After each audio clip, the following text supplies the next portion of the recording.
Start recording. So we're going to start sales tax. So let's do price. Someone give me something, the price of something you bought in the last couple days. $4.25. $4.25. So we're going to go $4.25. What is sale? Does anyone know what sales tax is in Illinois? 8.25%. So we're just going to do tax today because it's a simple program. And what was it? 8.25? So what's 8.25 in decimal?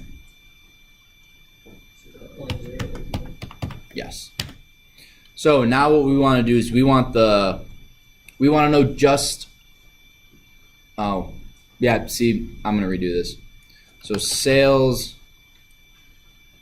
tax is 0.0825, and we're going to go tax equals price times sales tax. Right? This makes sense, right? You guys, wait, I think I skipped something in my PowerPoint. Oh, it's over here. All right. Math operations. Right now, we're just going to work on, I'm going to go over this more tomorrow. We're just going to work on these three. Obviously, the plus and minus sign are addition and subtraction. Multiplication is the asterisk, the star, which is shift 8, and then division is /, which is next to the shift button. So what we're doing is we are calculating the tax, which is price times the sales tax, right? That's how you guys know that's how you calculate sales tax. Okay, so now we have a variable. How do we see it? Right? Because I don't want to do that math in my head. It's not displaying, right? It's not like we do 8 times 8, it pops up for us. So in order to display any sort of information, you print it. So you print, open parenthesis, and then this is whatever you want to display. What's your name again? Yeah. Graham. What information do we want to display right now?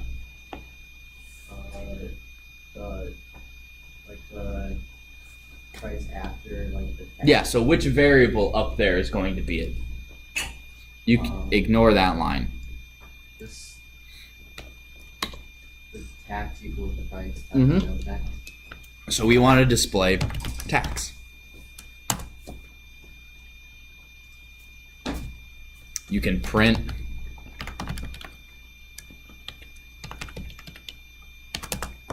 hello.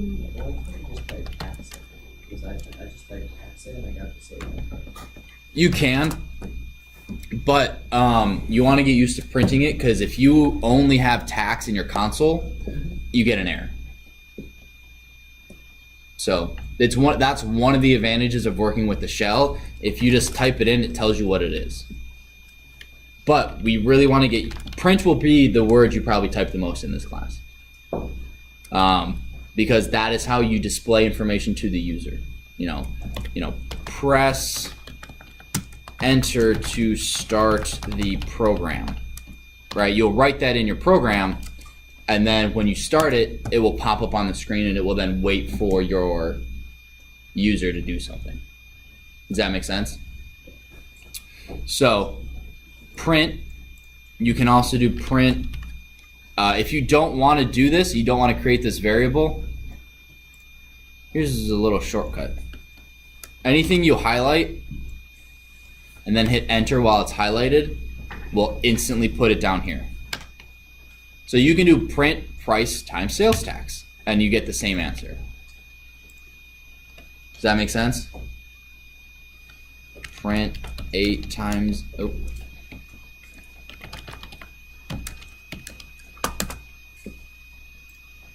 Tracking with me?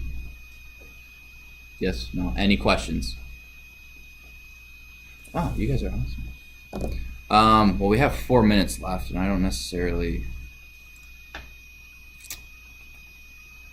All right, well, we'll go over... Oh, this is huge. All right, we're going to go over these. Integer division. So integer division is just like regular division, except not. So let's go 10 divided by 3 should give us what? I don't know why it rounds it to 5 at the very end. But if you give it sufficient enough digits, like if you can format a number to give you a certain number of decimal places, and if you format it like 2.0, you want 2 formatted to 100 decimal places, so it's 2.00000. After about 15 or 20, you start getting numbers. So it's like 2.0000001947762. And you're like, but it's just a 2.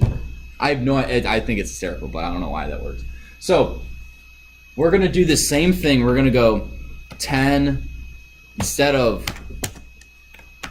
1. We're gonna do 2 and 3. What do you guys think the answer is? All right, hang on. 3.3 repeated. What do you think, Micah? 3? I heard a number back there. You said 3. The answer is 3. Why? 10 divided by 3 divided by 2? No. It gets rid of the decimal. You can do the exact same thing, and we're going to go over integer division. Just gives you the integer version of whatever number pops up. Integer, if you take a float and make it into an integer, it gets rid of all of the decimals. So that's why this 10 divided 10//3 is 3. Actually, I shouldn't have shown you that because we haven't gone over that. The next thing, and again, I'm going to review all of this tomorrow because I get this, the first few days you get, it's just a brain dump, a lot of information. So don't worry, don't stress. Remainder gives you the remainder. So if I do 10 parentheses 3, what number should pop up?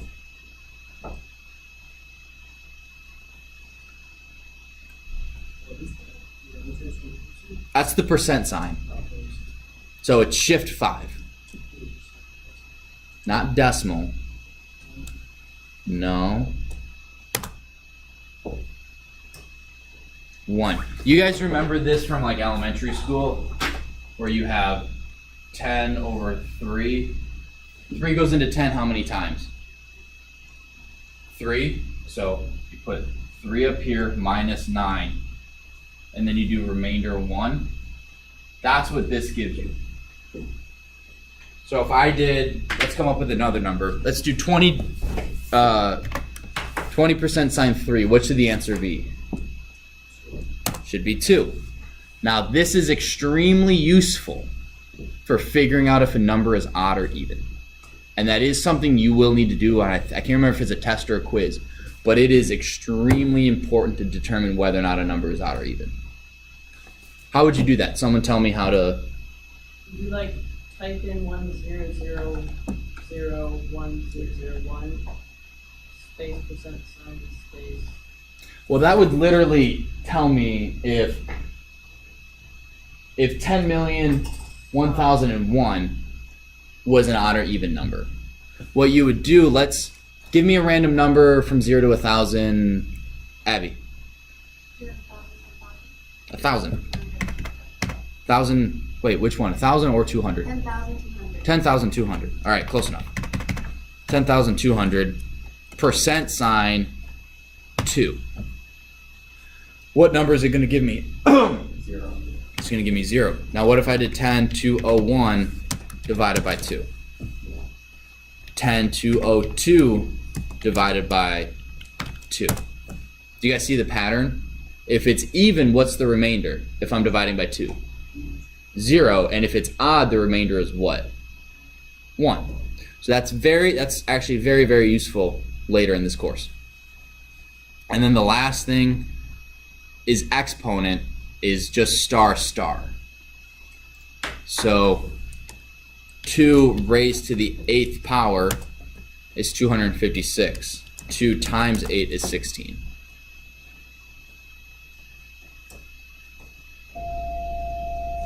All right, do you guys have any questions?